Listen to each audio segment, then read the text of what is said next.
반갑습니다. 윤태영입니다. 제가 글쓰기 강의는 작년에 기록이란 책을 내고 나서 노무현 대통령님 관련한 강연은 많이 하러 다녔는데 이제 글쓰기 강연은 상대적으로 좀 적게 했습니다. 그러니까 제가 원래 글쓰기 전문가는 아니거든요. 여러분 이제 글쓰기를 배우러 오신 분들이 이제 대부분일 텐데 사실 여러분하고 저하고 차이가 크게 없을 거예요. 저는 이제 밥벌이로 글 쓰는 일을 20몇 년간 했다는 그 차이가 있을 겁니다. 그러니까 저도 항상 머릿속에 그런 생각이 들 때는 있어요. 이게 글쓰기 선생을 할 만큼 내가 무슨 자격이 있는 걸까?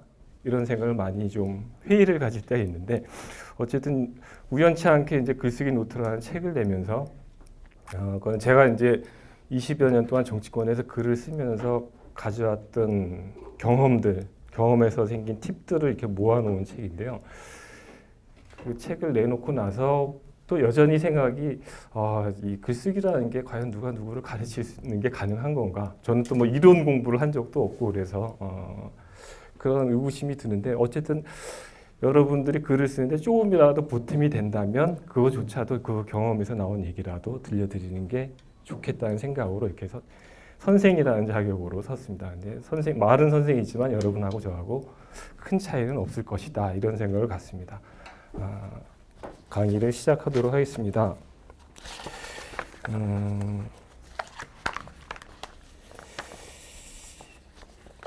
오늘 세상을 바꾸는 글쓰기라고 제목이 되어 있는데요. 글이라는 게 제일 큰 게 뭐 어쨌든 사람들이 쓰는 거는 자기 자신을 정리하려고 쓰는 사람도 많지만 대부분의 글이라는 게 남한테 보이기 위한 게 많죠. 말도 그렇듯이 말도 다른 사람한테 들리도록 하는 경우가 많고 글도 쓰긴 쓰지만 뭐 일기 같은 건 뭐냐 자신이 정리해서 나중에 자신이 보려고 하는 거긴 하지만 어쨌든 남에게 보이기 위한 것이 제일 많다 이렇게 생각을 합니다. 그래서 이제 그런 뜻에서 세상을 바꾼다는 뜻으로 저는 썼습니다. 이 글이라는 게 가지고 있는 힘과 파워가 워낙 그렇게 크다는 점을 강조하려고 세상을 바꾸는 글쓰기라고 해서 이제 오늘의 주제를 그렇게 잡았습니다. 이게 이제 목차고요. 제가 이제 글쓰기 강좌를 하면서 처음에 든 생각이 배우면은 정말로 글쓰기 실력이 늘어나는가? 저도 이제 좀 생각을 해봤어요. 과연 글쓰기라는 게 배움과 가르침을 통해서 글쓰기 실력이 늘어날 수 있는가? 왜냐하면 저도 정치 현장에서 계속 글을 써왔는데 또 출판사에서도 있어 보면서 이렇게 후배들 또 키운다고 이제 글 쓰는 거 가르치고 해봤는데 이게 또 안 되는 사람은 또 굉장히 안 되더라고요. 그래서 이 고등학교 때 작문 시간이라는 게 있잖아요. 작문 시간에 제 기억은 학교 선생님이 써라 이런 얘기만 했지 뭐 이렇게 뭘 어떻게 써라라고 가르쳐 준 기억은 없었던 것 같아요. 그래서 글쓰기라는 게 과연 이렇게 누가 누구를 가르치는 게 가능한 건가? 또 뭐 이 글이라는 게 또 자기 문체가 또 있는 거잖아요. 뭐 이렇게 100% 왕도가 있는 게 아니라 자기만의 문체도 있고 자기만의 노하우도 있고 자기만의 전달 방식이 있는 거기 때문에 이게 뭐 누가 누구의 글을 평가한다는 게 참 어려운 맞춤법이나 이런 거는 평가할 수 있지만 글이란 거를 내 기준으로 봐서 너는 몇 점 이렇게 평가하는 게 참 쉽지는 않다고 생각을 합니다. 그러니까 근데 어쨌든 처음 글을 쓰는데 어려움을 느끼시는 분들한테는 경험들이 그래도 도움이 되겠다는 생각이 들어서 이제 저도 이런 강좌 같은 걸 나서게 된 겁니다. 어쨌든 제일 중요한 거는 쓰는 거겠죠. 저도 이제 이 책 제일 첫머리에 쓴 게 어쨌든 뭐 독서를 많이 강조하는데 여러 권의 독서보다도 제일 좋은 게 어쨌든 본인이 직접 써버릇하는 거 쓰면서 깨우쳐 나가고 수학 문제 같은 거죠. 수학 문제도 자기 한번 풀면 자신감이 생기니까 이게 실력이 또 늘잖아요. 그런 것처럼 글쓰기도 어쨌든 배우는 거에만 전부 의존하지 말고 배운 만큼 꼭 쓰셔야 된다는 점을 제가 강조드리려고 이 얘기를 강좌 시작 전에 써놨습니다. 자, 왜 글을 써야 되는가? 아까 처음에 말씀드렸지만은 글이 세상을 바꾸기 때문입니다. 글이란 게 세상과 사람들을 설득할 수 있는 굉장히 유용한 수단입니다. 잘 아시다시피 이렇게 뭐 모든 종교의 경전들이 다 글로 돼 있죠. 그러니까 종교가 영향이 사람들한테 제일 많이 미치듯이 그 사람들이 종교를 믿으면서 다 보는 게 그런 경전이죠. 불경, 뭐 성경, 뭐 코란 등등. 어쨌든 가장 중요한 텍스트들은 여전히 글로 되어 있습니다. 어디든지. 물론 뭐 가서 뭐 매주마다 이제 교회나 절에 가서 이제 부처님 말씀도 듣고 목사님 설교도 듣고 하지만 어디를 가나 제일 기본적인 텍스트는 글로 되어 있습니다.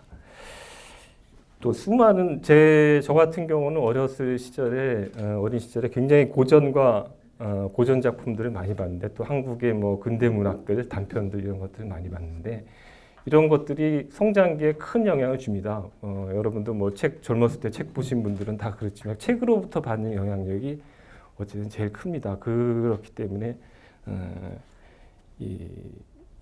그래서 그런 의미에서 세상을 바꾼다고 썼고요. 그다음 뭐 이 한때 이 동서냉전의 시대를 초래한 세계적으로 이데올로기의 시대가 있었는데 이데올로기 시대를 만들어낸 것도 결국은 다 글들입니다. 어떤 뭐 저작물들.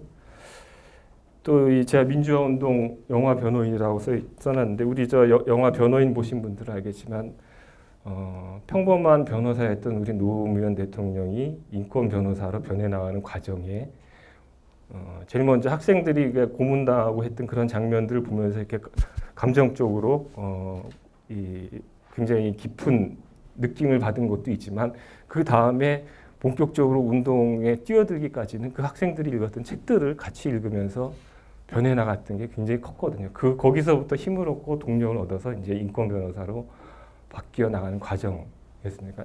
책 그 후로도 대통령께서도 여러 번 얘기하셨는데, 그러니까 그 당시에 뭐 이영희 교수 책이라든지 뭐 전환시대의 논리랄지 이런 책들에 대해서 그때 받았던 인상을 두고두고 얘기하시는 거 보면은 그거 자체가 굉장히 기억에 오래 남는 거죠. 또 요새는 책보다도 이렇게 영화들을 참 많이 보시는데 영화의 대사들 보면 굉장히 멋있지 않습니까? 멋있는 장면들의 멋있는 대사. 근데 이 대사라는 것도 결국은 볼 때는 사람들 말 같지만 시나리오라는 작업을 통해서 만들어지는 거거든요. 그러니까 글로서 시나리오 작가가 글로 다듬고 있는 그런 거죠. 그러니까 결국은 이것도 글의 힘이다. 저는 영화의 감동이나 감동적인 대사도 결국은 글의 힘이다라는 측면이 있다고 생각을 합니다. 또 누구나 저기 써보셨겠지만 연애 편지. 저는 굉장히 많이 써봤어요. 젊은 시절에. 이것처럼 사람의 마음을 움직일 수 있는 그런 것도 없다고 생각합니다. 그러니까 누구나 한 번쯤은 다 써보셨을 거라고 생각했는데 직접 만나서 얘기하는 것보다 글로 그 자기 감정을 잘 표현해서 전달했을 때 가져오는 효과는 잘 써보신 분들은 다 아실 거라고 생각합니다. 그러니까 연애 편지는 정말 상대방의 마음을 움직일 수 있는 잘 쓰면, 그러니까 물론 잘 못 쓰면 또 마이너스가 될 수도 있지만 그런 걸 보면 이 세상과 사람의 마음을 바꿀 수 있는 강력한 힘이라고 생각합니다. 제 경험을 말씀드리면은 저는 제가 아까 여러분하고 똑같은 사람이라고 얘기했던 게 저는 어렸을 때 글 잘 쓴다는 칭찬을 들어본 적이 거의 없었습니다.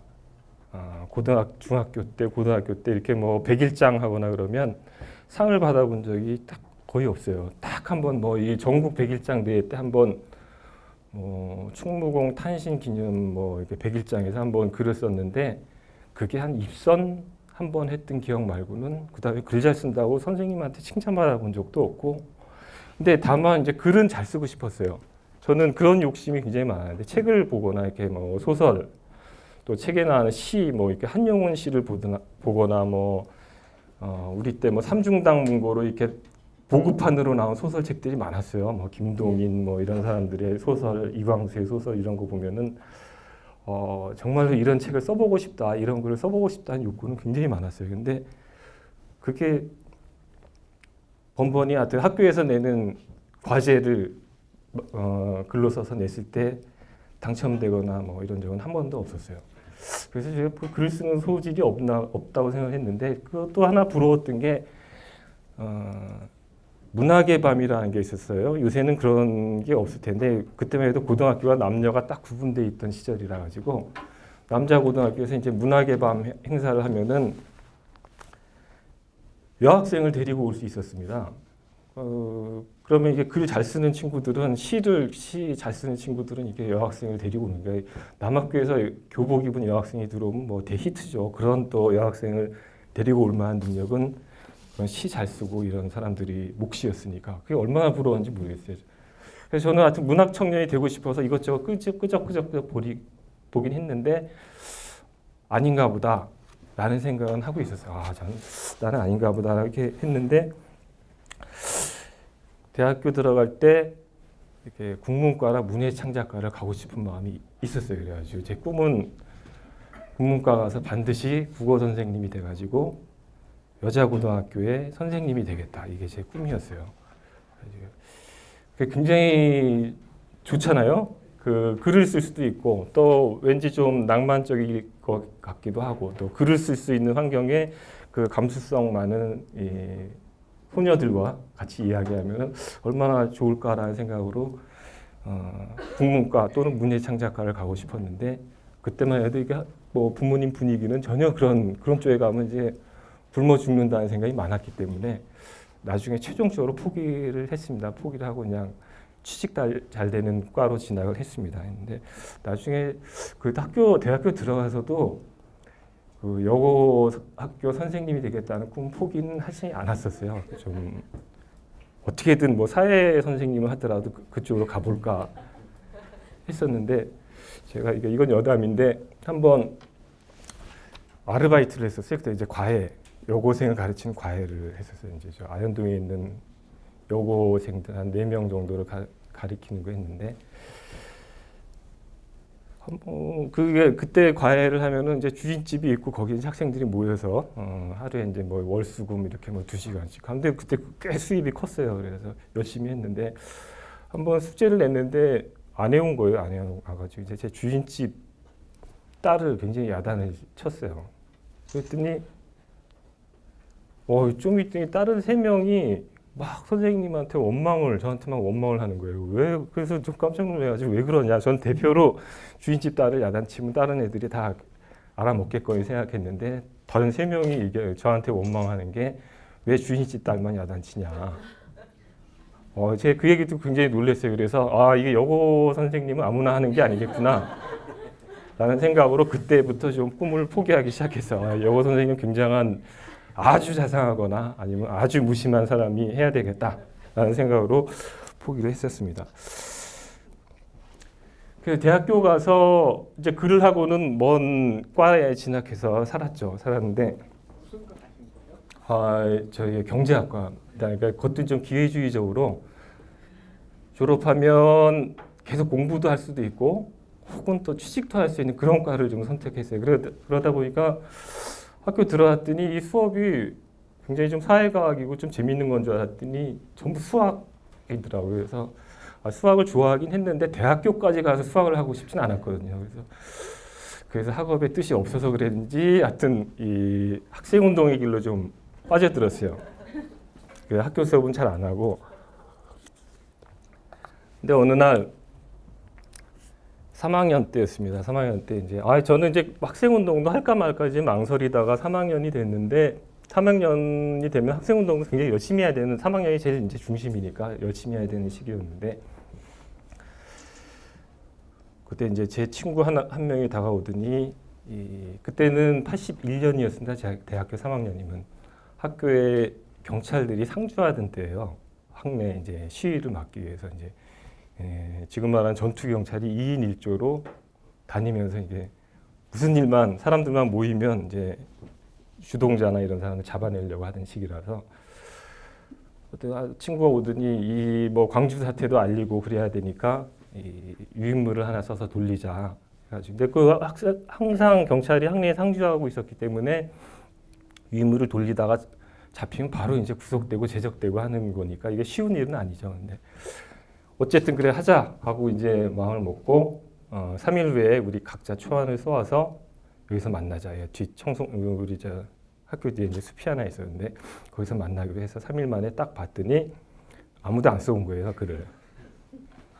저도 이제 글을 오랜만에 썼는데 이제 대학교 리포트 말고 이제 글이란 걸 이제 오랜만에 딱 써서 이제 갔더니 저 혼자 써온 거예요. 그래가지고 당연히 이제 제 걸로 채택이 됐죠. 네가 써왔으니까 네 걸로 하자 해가지고 그게 한 5월 25일인가 27일이었는데 그래서 저 말고 이제 그 중에 한 명이 행동대가 있어요. 행동대원 2명하고 같이 이제 어느 날 새벽에 각 강의실에 아무도 안 왔을 때 이제 다 유인물 놓아두고 이제 나오는데 성공을 했어요.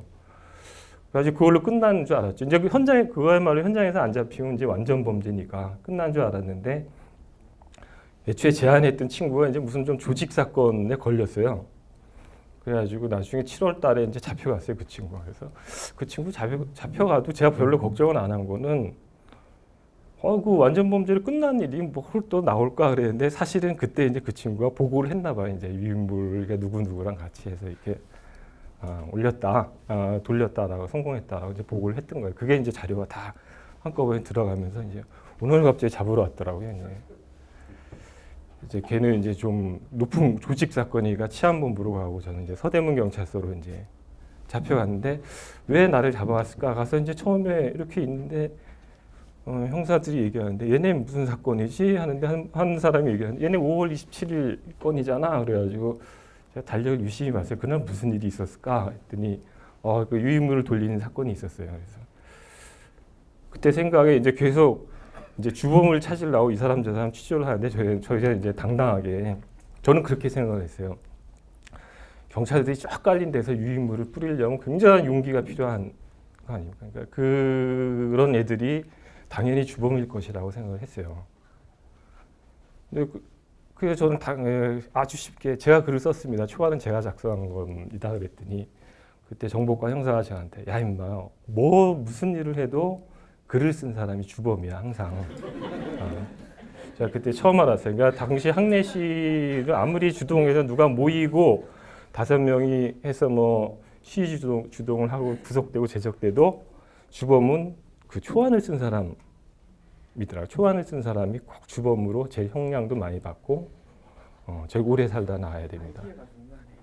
그러니까 그때 느낀 게 글의 힘을 무서워하는구나. 저 사람들이 글의 힘을 무서워하는 거야. 글이라는 게 세상을 바꾸고 사람의 마음을 움직이기 때문에 그렇구나. 이렇게 뭐 정말 두려움을 무릅쓰고 행동하는 사람도 또 중요하지만은 그 사람들의 생각을 바꾸고 머릿속에 새로운 사실들을 불어넣어주는 사람들이 그렇게 중요한 거구나 하는 생각을 그때 깨달았습니다. 이게 제가 이제 청와대 그만둘 때의 편지라고 그랬는데 우리 노 대통령님 옆에서 제가 이제 기록을 하면서 막 있다가 너무 힘들어가지고 나중에 저 그만두겠습니다라고 이제 말로 몇 번 했었는데 제가 청와대 1년 먼저 나왔었거든요. 근데 우리 노 대통령이 한 번도 억셉트를 안 하셨어요. 너 계속 열심히 해라. 잘하고 있으니까 열심히 해라. 하고 또 바쁘시니까 또 이렇게 가버리시니까 근데 너무 몸은 힘들고 그래서 이거 어떻게든 좀 빠져나가야 되겠다는 생각은 들어서 마지막으로 선택한 게 편지였어요. 대통령님 저는 요만저만해서 힘들고 이렇게 힘들어서 또 제가 해야 될 일 이런 게 있어서 편지를 한 2페이지 정도짜리 편지를 올려드렸어요. 이제 내부 보고 올리는 데.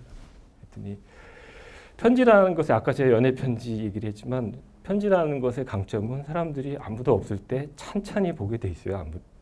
누구나. 그건 대통령님도 마찬가지죠. 그러니까 제가 연애 편지를 글로 많이 써야 된다고 얘기한 게 이제 그게 저희 집사람이 저도 아까 그 사건을 구속돼서 한 8개월 살고 있었는데 제가 한 4개월쯤 살았을 때 우리 집사람이 다시 취직주동으로 들어왔어요. 그래가지고 한 1년 6개월 형을 받아가지고 제가 나오니까 제가 거꾸로 기다려야 되는 시간이 한 1년 2개월 정도 됐나?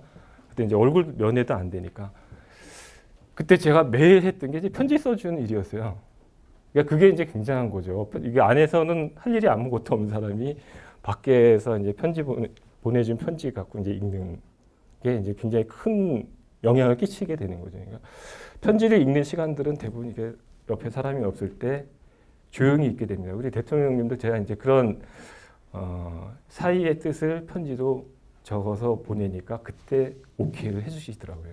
그러니까 제가 계속 이제 글의 힘을 말씀드리는 거는 이런 서신의 힘 이런 것들이 꽤 많아요. 우리 저 가까운 유시민 장관님도 그걸 잘 아셨는지 대통령한테 편지를 자주 보내셨어요. 그래가지고 그걸 제가 전달해 드리는 역할은 이제 부속실장이었으니까 그걸 전달해 드리는 역할을 자주 했는데 그만큼 이렇게 대면해서 얘기하는 것 이상의 느낌을 주는 것들이 굉장히 글에는 많이 들어갈 수 있다. 네, 이런 생각입니다. 뭐가 그렇게 힘드셨어요? 조만주경님. 그거는 제가 여기까지만 답변하고 나중에 한꺼번에 질문해 주시면 좋고요. 그 당시는 제가 기록책 내고 사람들한테 강연하면서 많이 말씀을 드렸는데 그 아침부터 저녁 밤늦게까지 이 대통령님을 수행하면서 이렇게 기록하는 일이 너무 힘들었어요. 이 하루 종일 적어야 되는 일이거든요. 일거수일투족을. 그렇게 한 3년 정도 생활을 했었는데 그게 나중에 뭐 수첩이 이런 포켓 수첩이 거의 한 몇백 권 되고 업무 수첩이 한 100권 되고 한글 파일이 한 1,400개쯤 나왔는데 그걸 다 일일이 뭐 일거수일투족을 다 적다 보니까 나중에 정말 이제 힘들더라고요. 어깨도 아프고 이 체력이 감당이 안 됐었어요, 일단. 그리고 나서 빨리 이걸 또 나가서 정리를 해야 된다는 압박감이 있어가지고 그때 좀 일찍 나오게 됐었습니다. 그 다음에 글을 써야 되는 두 번째 이유는 글은 무기라고 생각을 합니다. 저는 펜은 칼보다 강하다는 말이 있죠. 물론 이제 정확하고 공정한 글에 한해서 그런 거겠죠. 그러니까 이게 사실이 아닌 글로 썼다가 이렇게 역공당하는 경우가 참 많습니다. 저는 이제 정치권에서 그런 걸 많이 경험을 했는데 정말 사실대로 썼을 경우에는 굉장한 큰 힘이 됩니다. 큰 무기가 됩니다. 또 살아가는 글을 쓸 줄 안다는 것은 살아가는 큰 무기도 됩니다. 자신의 경쟁력. 그러니까 외국어 실력을 많이 갖추려고 하는 사람도 있는데 글쓰기 능력을 갖춘 사람도 꼭 사회 어디 가나 꼭 필요로 합니다. 저는 그런 느낌을 강하게 받았어요. 글을 쓸 줄 안다는 것 하나로 정치권 한 20년을 버틴 거거든요. 그러니까 제 캐릭터나 이게 정치권에 있는 일반적인 유형의 그런 캐릭터랑 좀 다른 편이에요. 저는 이렇게 약간 소심하기도 하고 수줍음도 있고 뭐 이렇게 좀 나서지 않는 편이고 이랬는데 그러니까 그게 이제 정치판에서는 이게 경쟁력이 좀 없는 편이죠. 자칫하다 상처도 많이 받고 그런 스타일인데 그 판에서 저를 필요로 했기 때문에 그걸 버틸 수 있는 거예요. 제 경쟁력이 하나가 있기 때문에. 그러니까 이런 글쓰기는 이게 정치권뿐만 아니라 일반 회사나 이런 데서도 꼭 필요합니다. 특히 리더한테는 꼭 필요합니다. 글쓰기.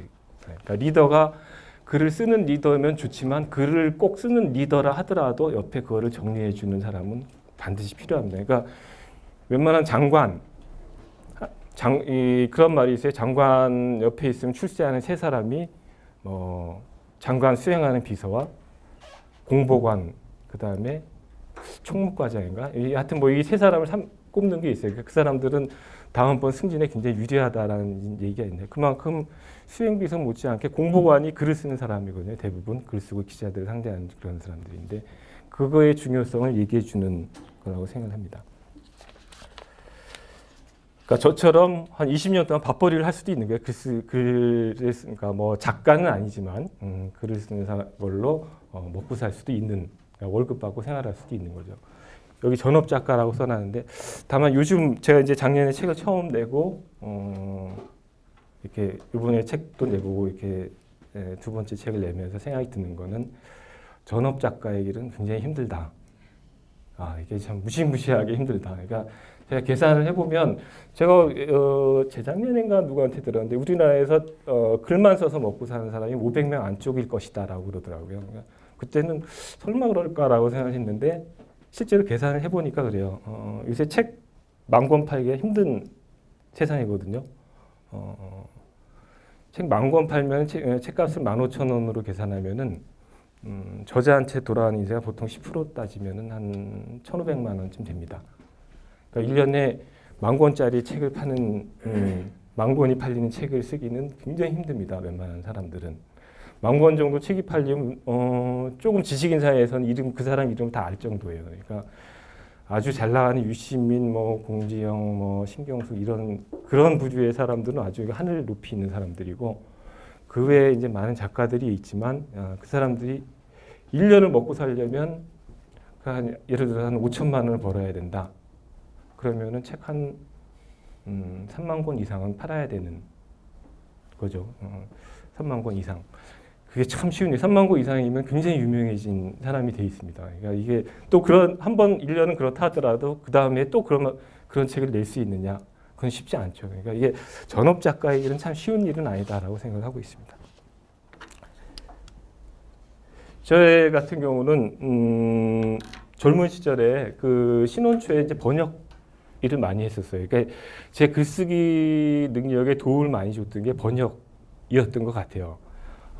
그때만 해도 우리 저 친구들이 출판사 편집장으로 있고, 뭐 선배가 출판사 사장으로 있어 이제 사회과학 서적들 번역하는 거, 영어나 이런 책들 갖다 열심히 번역을 했는데, 그거 하면 편집장이 이제 월급 챙겨주듯이 이렇게 챙겨주고 해서 그걸로 먹고 살았었습니다. 근데 번역이 외국어 실력인 것 같지만은 저는 이거 하면 철저히 느낀 게 국어 실력이에요.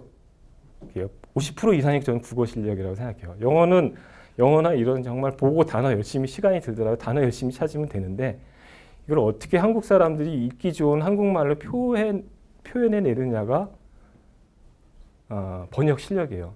그러니까 누구나 번역은 할 수 있고 뜻은 알 수 있지만 한국 사람들이 읽기 좋게 표현하는 거는 한국말 실력이에요. 그러니까 저는 여기서 한국말 실력이 많이 늘었어요. 특히 영어를 번역하면 문장을 다시 해체해야 돼요. 그러니까 주어와 서술어, 그러니까 주어 서술어 위치가 다 달라지기 때문에 이걸 문장을 한번 주어, 목적어, 서술어 이걸 다 해체해서 재조합을 해야 되기 때문에 그때 뭐 어느 말을 어디에 갖다 놓을까, 부사를 여기다 넣을까, 뭐 주어하고 동사는 어디다 넣을까, 이걸 다시 한번 해보는 연습을 많이 하기 때문에 국어 실력이 굉장히 늘어요. 저는 이때 국어 실력이 많이 늘었다고 생각해요. 처음 번역했을 때 작품이랑 나중에 한 2, 3년 한 후에 나중에 작품을 비교해 보면 한국말의 차이가 엄청나게 달라져 있어요.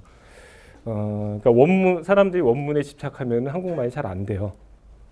근데 보통 우리 시대에 중고등학교에서 영어 수업을 많이 받은 사람들은 영어 구문에 굉장히 익숙해 있어가지고 제가 책에도 써놨지만은 뭐뭐하기에는 너무나 뭐뭐하다 이런 표현들,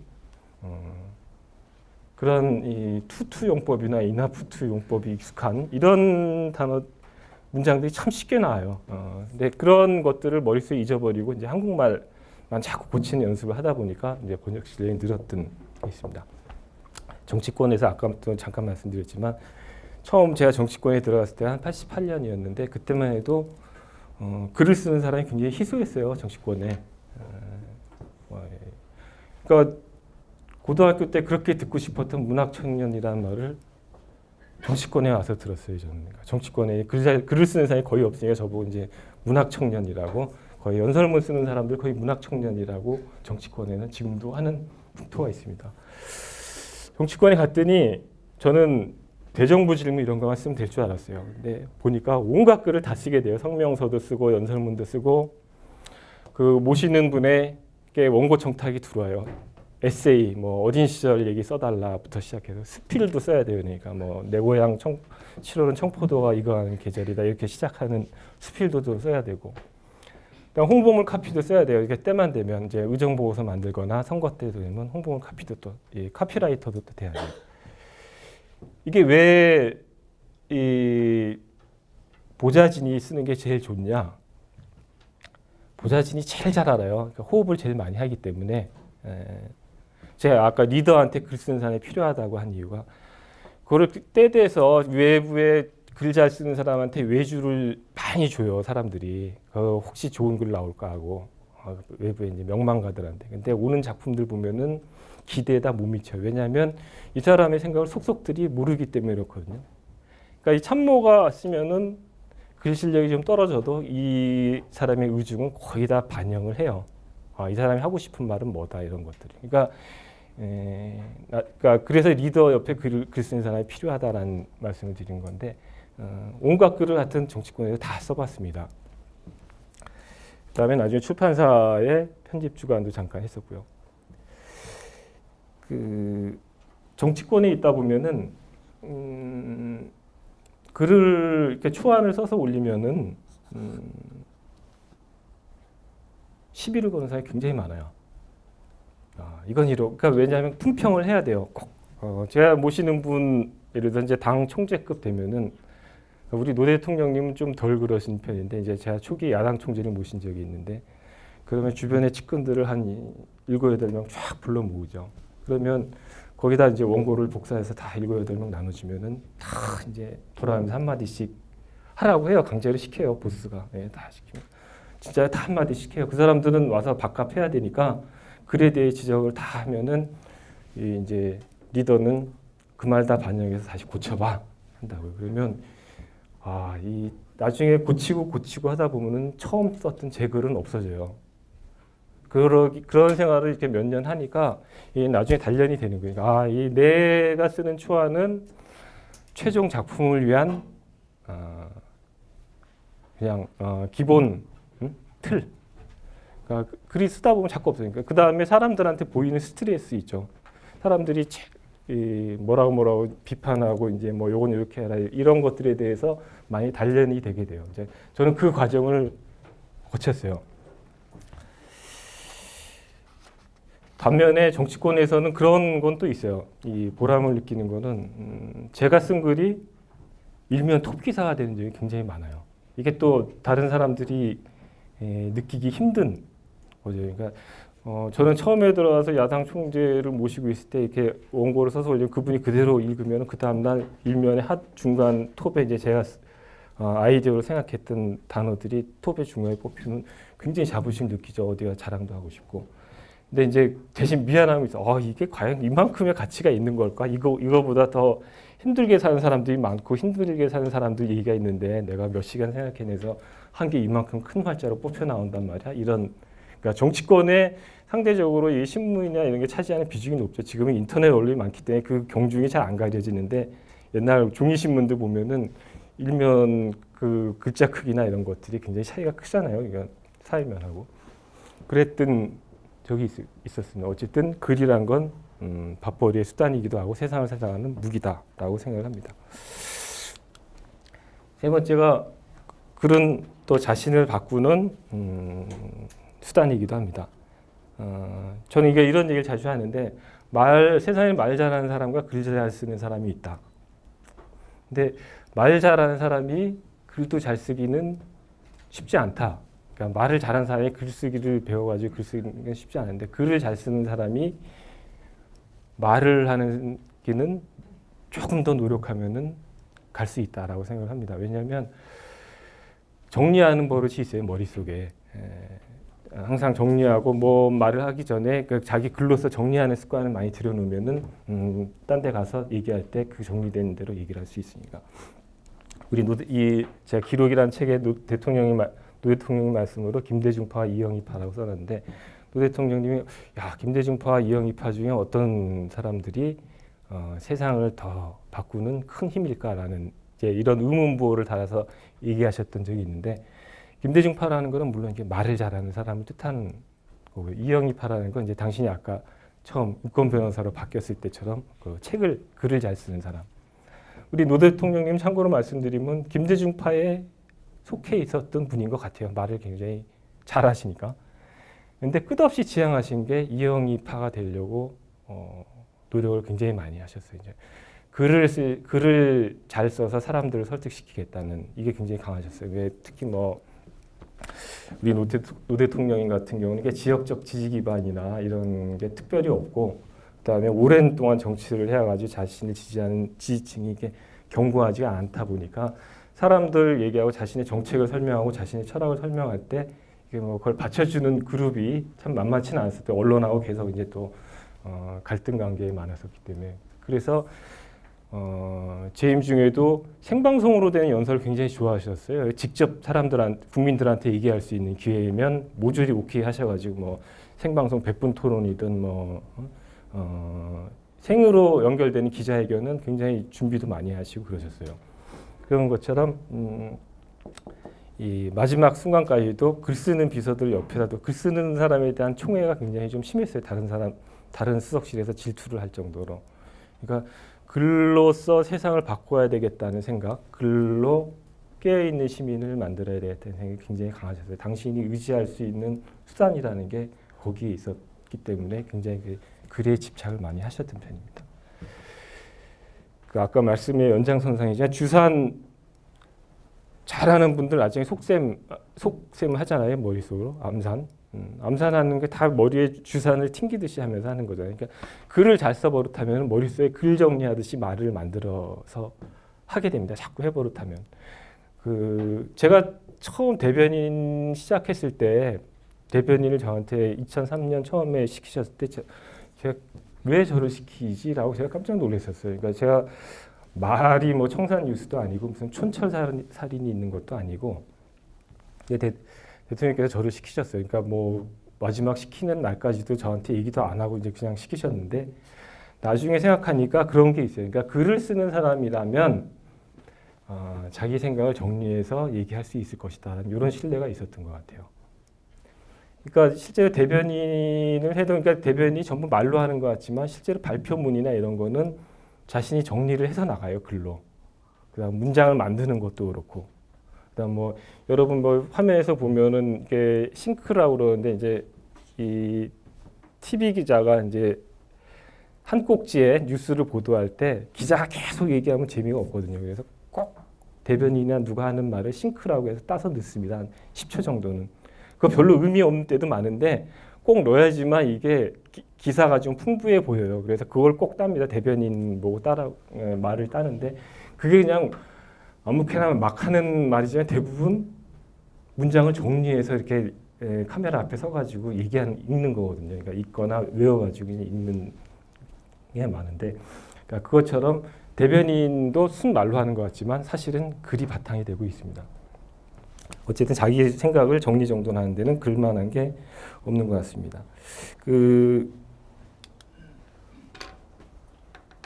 예전에 이 통합된 야당에서 김대중 총재와 당을 같이 한 적이 있었는데 그때 보면은 회의에서 이제 고위급 회의에 이제 들어가서 보면은 그때 야당 뭐 총재들이 거의 뭐 제왕적 총재다 뭐 이렇게 얘기를 많이 하는데 제가 들어가서 본 느낌은 이런 게 있어요.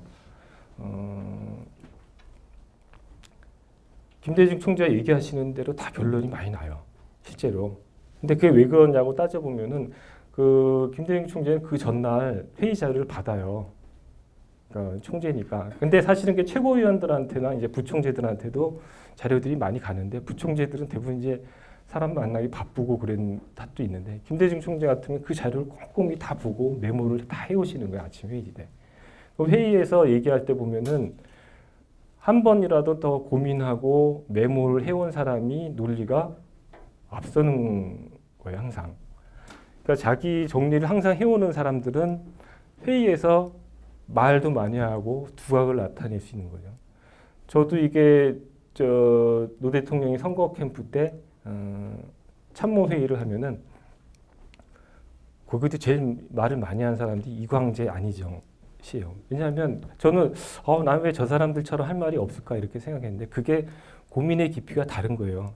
그 사람들은 이 노 대통령을 당선시키는 일을 자기 일처럼 생각하고 그만큼 치열하게 고민하고 했기 때문에 회의에 와서 얘기할 게 그만큼 많은 거죠. 저는 그보다는 고민의 강도가 떨어지니까 회의에서 이렇게 할 말이 없는 거예요. 그러니까 나중에 청와대 들어가서 대변인을 하고 그러면서 이게 이 모든 일이 내 일이라고 생각하면서부터는 그다음부터는 이제 회의장에 들어가면 저도 할 말이 많아지는 거죠.